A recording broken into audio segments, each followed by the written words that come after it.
Достар сәлем, бізде бүгін видеосына әдемі жерде түсірдік.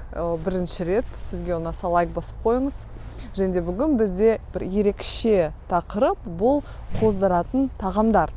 Негізінен мен инстаграмда көптеген тағамдарды қойғанда бірнеше оқырман айтқан: Нил ханым, бөлісіңізші, қандай тамақ жеу керек?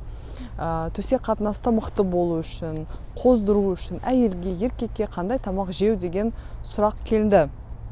Сол салада кішкене ақпарат жинап, осы видео сізге шығардым.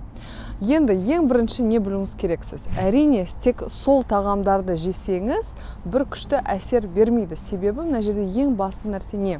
Сіздің тамақ жеуіңіз, сіздің питаниеңіз балансированный болу керек. Бұл не деген сөз? Сіз толығымен сіздің питаниеңіз дұрыс болу керек. Яғни сіз барлық и жиры, и белоктарды, и етті, и фрукты, овощи барлығын жеуіңіз керексіз. Әрине, егер де сіз бүкіл тамағыңыз тек фастфуд, бургер, кола болса, сіз қаншалықты қоздыратын тағамды жесеңіз де сізде онша қатты әсер болмайды. Сол үшін ең бірінші соны реттеңіз.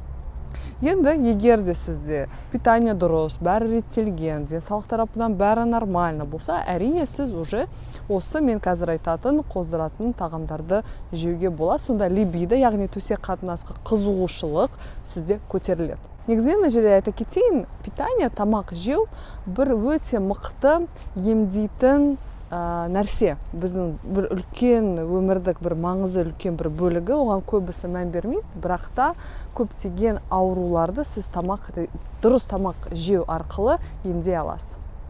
Ал енді қоздыратын тағамдарға келейік. Ең бірінші айтатыным, еркектерге және де әйелдердің тамақтары бөлек. Неге?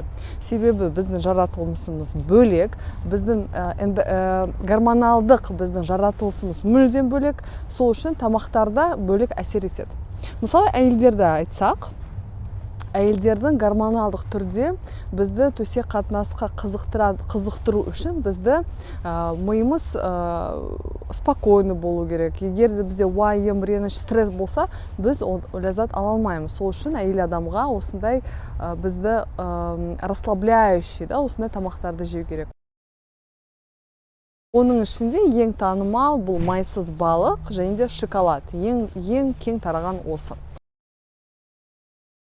Енді еркектерді айтсақ, оларға ең көп, ең тараған бұл морепродукты. Бұл, қалай айтады қазақшасы, в общем, теңіздегі су жануарлары, теңіз жануарлары, в общем, всякие креветки, осындай морепродукты, устрицы сияқты түрлі тағамдар өте пайдалы. Оны да қосыңыз. Сонымен қатар, тағы екі тағамды айтайын, еркектерге арналған бұл, әрине, бұл фрукты, түрлі жемістер, бұл бал және де алоэ деген өсімдік өте пайдалы.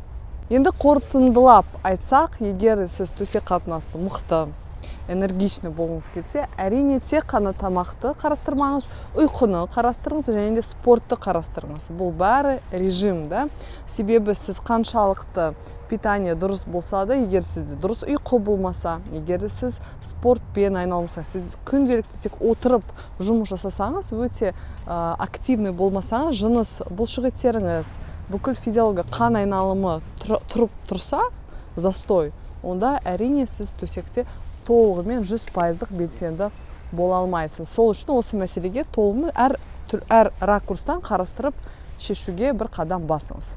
Осы тақырып сізге ұнаса лайк басыңыз, пікір қалдырыңыз, және де тағы қандай тақырыптарды ашайын, өзіңіздің ойыңызбен бөлісіңіз. Мен міндетті түрде астындағы комментарийді оқимын. Сау болыңыз.